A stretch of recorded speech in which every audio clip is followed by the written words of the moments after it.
What's up guys, Shane Starnes here with Droid Modder X. I just finished watching the Unpacked Galaxy Note 9 event, and I have to say that this is the most excited I've been for a Galaxy phone in quite a while. The Galaxy Note 9 is not a perfect phone, no phone is, and the few little problems that I've been able to find with it probably won't make a huge difference in your buying decision. These are my top 5 problems with the Galaxy Note 9 and why they don't matter. Let's go ahead and get started. The first thing that may keep you from purchasing a Galaxy Note 9 is the fact that it's cost prohibitive. The base model starts out at $1,000. For $250, you can get almost triple the storage and 2 gigabytes more of RAM.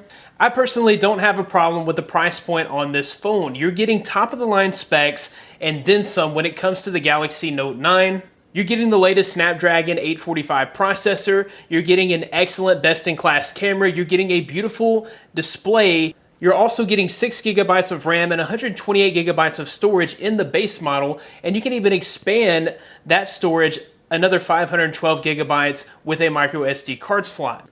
Not only is this device a specs powerhouse, but you're also getting extra features like IP68 water resistance, wireless charging, and AKG stereo tune speakers. Apple's doing it with the iPhone X. I can guarantee you their next flagship will be $1,000, so I don't see why Samsung can't also have a $1,000 phone. The second problem is that Samsung has been traditionally slow to bring us Android updates. So from going from one version to the next, the Note 9 will ship with Android Oreo, and we may have to wait several months, even up to a year, to see Android 9.0 Pie on the Galaxy Note 9.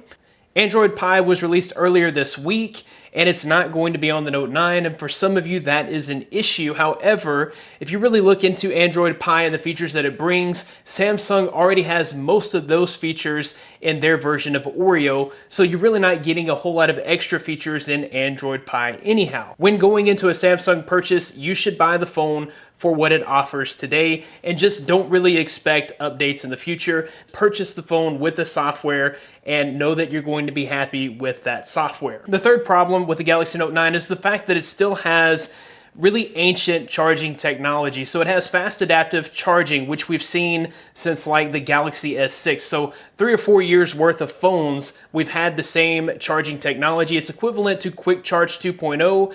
Qualcomm is now on Quick Charge 5.0, so you can see the disparity here. One thing that's great about the Note 9 is it does have a 4,000 milliamp hour battery, so you're probably not going to have to top off this battery charge during the day. When you do, fast adaptive charging should be enough to get you through the rest of your day on, say, a 15 or 20 minute charge, so it's not going to be that big of an issue. It's just when you have to charge your phone from 0 to 100%, you're going to be looking at 2 hours, 2.5 hours max to charge that 4,000 milliamp hour battery, whereas a phone like the OnePlus 6, it's going to take a little more than an hour to charge that phone fully. A personal gripe that I have with the Galaxy Note 9 that probably won't matter to most people is the fact that it has Gorilla Glass 5. While Gorilla Glass 5 is more shatter resistant, it is prone to scratching, and especially due to Samsung's heat treatment of the curved glass, it's going to be much more susceptible to scratching. Most people these days use the case on their phone, and they don't really have to worry about cracking the screen due to drops. Most of the damage that you're going to see on the glass is going to be in the form of scratching.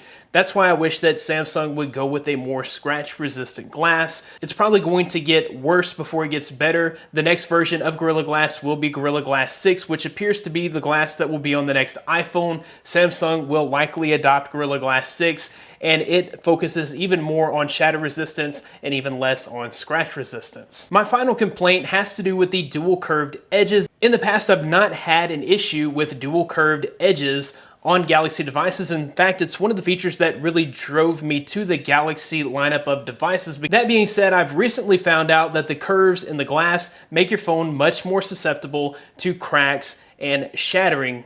Unfortunately, the glass on my Note 8 is totally shattered, and this is from just a regular height drop. And I even have a really nice case on here. This is the UAG case, but because the glass curves here, the glass is protruding a little bit more than the case, and this part was not able to protect this because of that curve. And you can see where the impact was. It was right there on the curve of the glass. While the dual curved edges is an awesome design element on the Galaxy Note 9, you'll have to be very careful not to drop your phone, even if you have a very expensive heavy-duty case on your phone. As you guys can see, the Galaxy Note 9 is shaping up to be the best device of 2018. These problems should not impact your decision to buy the Galaxy Note 9. It's still an incredible purchase. That about wraps it up for this video. If you liked the video, be sure to give it a big thumbs up. Subscribe to this channel for more content like this in the future. You can find more of me at droidmodderx.com. Follow me on Twitter at droidmodderx. Thanks guys for watching. Be blessed. I'll see you in the next one.